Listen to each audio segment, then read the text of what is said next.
Hello, Sisi Love. Ayan, late na upload na ito. Nung Friday pa to, every Friday nga ako naglalaba. Ayan, nakita nyo naman, diba? Pinabilis ko na yan, ha? Yung video ko na yan. Talagang mabilis na yan ang kilos. Pero nung ginawa ko yun, umabot ako ng 6 minutes. Kaso inano ko na lang yan, pinabilis ko na. Ayan, ganyan yung ginagawa ko siya.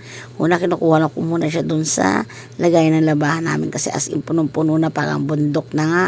Sobrang dami kasi 1 week ko yan bago nilalaban, pero minsan 5 days lang o 6 days kasi alam nyo naman yung trabaho ko. Pagising ko ng alas 3, luto saing pa mag-ready ng baon ng asawa ko, baon ng anak ko, yan, tapos pupunta ng school, maghahatid pag uwi, lilinisin yung mga kalat nila, katulad ng mga damit na pinagupagan nila, ng mga tuwalya na basa, ilalabas mo, ilalagay mo sa hanger, yan, kaya hindi ko po yan talaga nilalaban dati.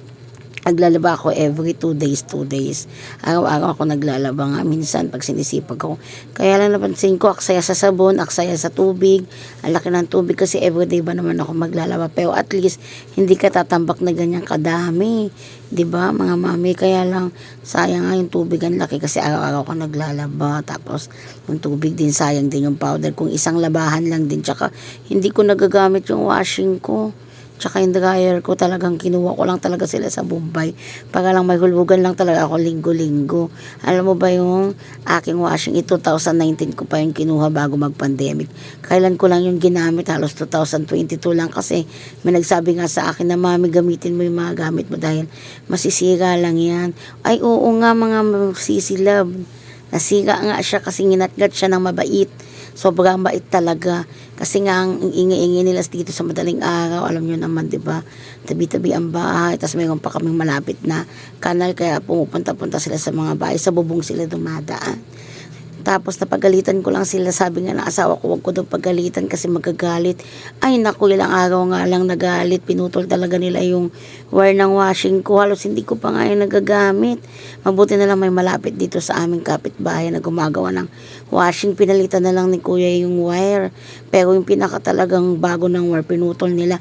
Tapos ang masaklap pa, nilagay pa nila yung saksakan dyan sa may pinakita talaga nila yung paano nila pinutol. Tapos sabi ng asawa ko, ayan, kasi inaway mo, wag mo silang aawayin kasi magagalit talaga yan, matatalino yung mga yan, sabi niya. Kaya noon hindi ko na nga sila ulit pa nagalitan, sabi ko lang wag naman sila masyadong maingay, pwede naman sila dito sa bahay, kaso sa gabi nga lang. Ayan, nakita nyo naman kung paano ko i-separate yung mga panty, mga damit, mga ganon, mga pantalon, mga ganyan, siniseparate ko yan.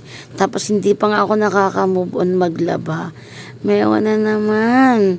Talaga naman, ang pasyensya, pagod-pagod ka pa.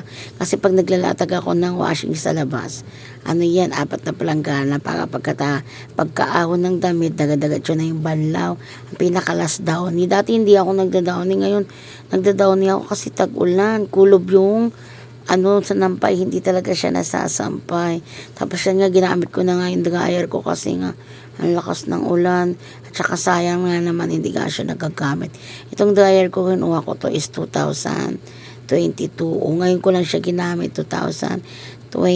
Ayan, nabasag pa nga siya dyan kasi dinagana ng anak kong mabait. Ayan.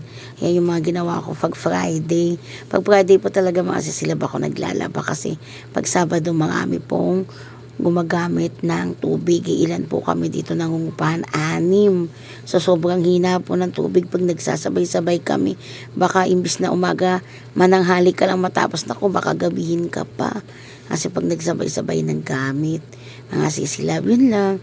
Ayan ang mga ginagawa ko pag naglalaba ako. Ganon din ba kayo? Pinipilian ko. Tapos, idadryer pag uulan. Salamat. Yun lang. God bless everyone. Bye-bye.